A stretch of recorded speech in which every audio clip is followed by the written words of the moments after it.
అర్థశాస్త్రాన్ని ఆధునిక మూల్యాంకన పద్ధతుల ద్వారా మనము తెలుసుకోవచ్చు. ఆర్థిక మూల్యాంకన పద్ధతులు 3 రకాలుగా ఉన్నాయి. నిగమన ఆగమన పద్ధతులు, 2 నిశ్చల చలన విశ్లేషణ, 3 పాక్షిక సమగ్ర సమతుల్యం మొదలైనవి ఉంటాయి. ఆర్థిక మూల్యాంకన పద్ధతులు 3 రకాలు. 1 నిగమన ఆగమన పద్ధతులు, 2 నిశ్చల చలన విశ్లేషణ, 3 పాక్షిక సమగ్ర మూల్యాంకనం. నిగమన పద్ధతి దీన్నే సంగ్రహ విశ్లేషణ పద్ధతి అని కూడా అంటారు. నిగమన పద్ధతికి గల మరొక పేరు సంగ్రహ విశ్లేషణ పద్ధతి. దీనిలో అర్థశాస్త్ర సిద్ధాంతాలు సాధారణ వాస్తవాల ఆధారంగా ఒక ప్రత్యేక ఖచ్చితమైన ఊహలకు దారితీయను. దీనిలో 4 దశలు ఉన్నాయి. సమస్య, ప్రమేయాలు, పరికల్పన, పరిశీలన. ఇప్పుడు మనము ఒక అంశం మీద రీసెర్చ్ చేద్దాం అనుకున్నాం.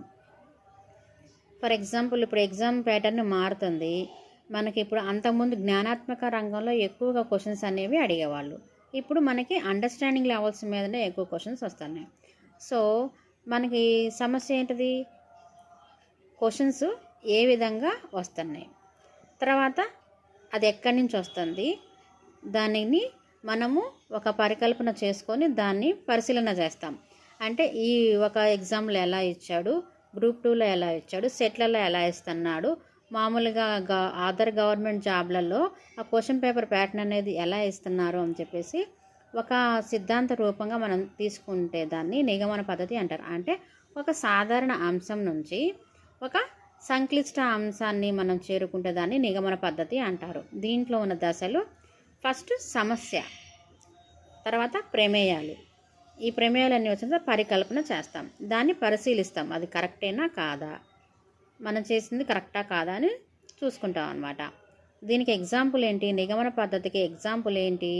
క్షీణోపాంత ప్రయోజన సూత్రం. ఈ క్షీణోపాంత ప్రయోజన సూత్రాన్ని మనము నిగమన పద్ధతికి ఆధారంగా చూసుకుంటాం. క్షీణోపాంత ప్రయోజన సూత్రం అంటే ఏంటి? ఏదైనా ఒక వస్తువుని తీసుకొని ఒకసారి ఇష్టంగా తింటాం, 2 సార్లు ఇష్టంగా తింటాం, 4, 5 ఓకే, అంతకు మించి మనం తినగలుగుతామా? ఇప్పుడు మనకి హోటల్స్లలో బాహుబలి థాలీస్ అని పెడుతున్నారు. అది ఎంతమంది తినగలుగుతున్నారు? ఎవరో 2, 3 తినగలుగుతున్నారు. అంటే మనం ఒక వస్తువుని అదే పనిగా తీసుకుంటూ ఉంటే దాని నుంచి వచ్చే ప్రయోజనం అనేది తగ్గుతూ వస్తుంది. క్షీణ అంటే తగ్గిపోతూ ఉంది అని అర్థం. రెండోది ఆగమన పద్ధతి. దీన్ని అనుభవాత్మక, సంఖ్యాత్మక, చారిత్రక పద్ధతి అని అంటారు. దీనిలో ప్రత్యేక విషయం నుండి సాధారణానికి సూత్రాలను అధ్యయనం చేస్తారు. దీనికి ఉదాహరణ క్షీణ ప్రతిఫల సూత్రం, జనాభా సిద్ధాంతం, ఫిలిప్స్ వక్రరేఖ. ఈ ఆగమన పద్ధతిలో కూడా దశలు ఉన్నాయి 4. సమస్య, దత్తాంశ సేకరణ, పరిశీలన, సామాన్యీకరణ. ఇప్పుడు దత్తాంశ సేకరణ అంటే మనకి ఇప్పుడు జనాభా తీసుకున్నాం అనుకోండి, ఏ ప్రాంతాలలో ఎక్కువ జనాభా ఉన్నారు, ఏ ప్రాంతాలలో తక్కువ జనాభా ఉన్నారు, అక్కడ ఎందుకు లేరు, ఇక్కడ ఎందుకు ఎక్కువ ఉన్నారు, అట్లాంటి మనం పరిశీలన కూడా చేయవచ్చు.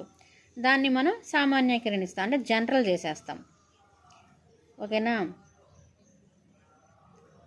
ఇది ఒక నిర్దిష్టం నుండి సాధారణానికి ఉన్న పద్ధతిని ఆగమన పద్ధతి అని అంటారు.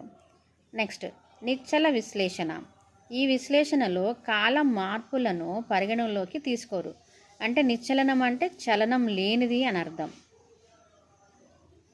అంటే మారుతూనే ఉంటుంది. ఒక విశ్లేషణ కాలంలో మార్పులను పరిగణలోకి తీసుకోరు. ఒకే కాలంలో లేదా సమయంలో 2 చలాంకాల మధ్య సంబంధాన్ని విశ్లేషించును. ఇది ఎలాంటిదంటే ఒక స్టిల్ ఫోటో లాంటిదంట. ఉదాహరణకు ఒక వస్తువు ధర, జాతీయ ఆదాయ నిర్ణయం. నిశ్చల విశ్లేషణలకు ఉదాహరణలు ఏంటివి? వస్తువు ధర, జాతీయ ఆదాయం.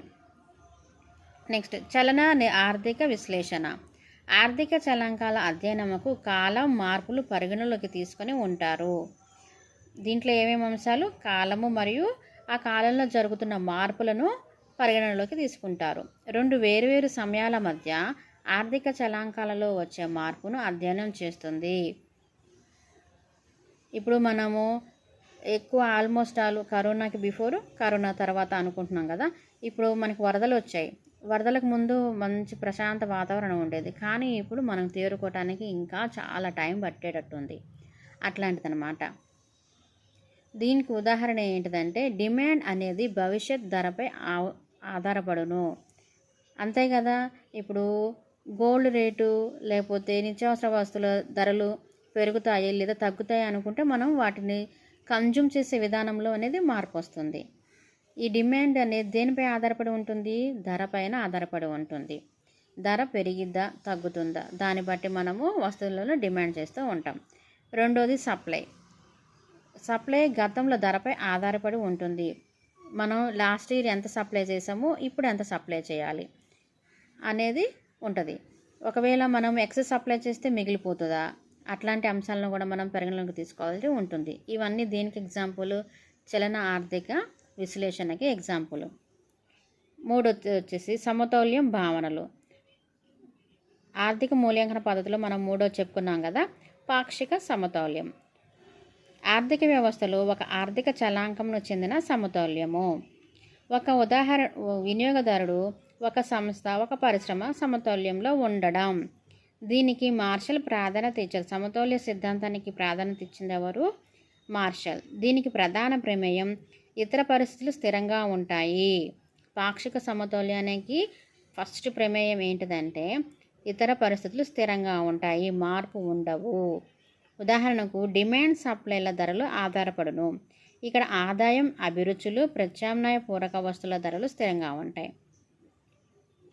ఏమేమి స్థిరంగా ఉంటాయి? ఆదాయము, వినియోగదారుని యొక్క అభిరుచులు, ప్రత్యామ్నాయ మరియు పూరక వస్తువుల ధరలు స్థిరంగా ఉంటాయి పాక్షిక సమతౌల్యంలో. ఈ పాక్షిక సమతౌల్యం చెప్పింది ఎవరు? మనకి మార్షల్. సమగ్ర సమతౌల్యం. దీన్ని వాల్రస్ ప్రవేశపెట్టారు. సమగ్ర సమతౌల్యాన్ని ఎవరు ప్రవేశపెట్టారంటే వాల్రస్. దీని ప్రకారం ఆర్థిక వ్యవస్థలో అన్ని చలాంకాలు మొత్తం ఆర్థిక వ్యవస్థకు చెందిన సమతౌల్యంగా చెప్పవచ్చు. మనం టోటల్ ఆర్థిక వ్యవస్థను మొత్తం కూడా తీసుకొని సమతౌల్యం గురించి చెప్పవచ్చు. దీని ప్రకారం అన్ని రంగాలు ఒకదానిపై ఒకటి ఆధారపడి ఉంటాయని తెలుపుతుంది.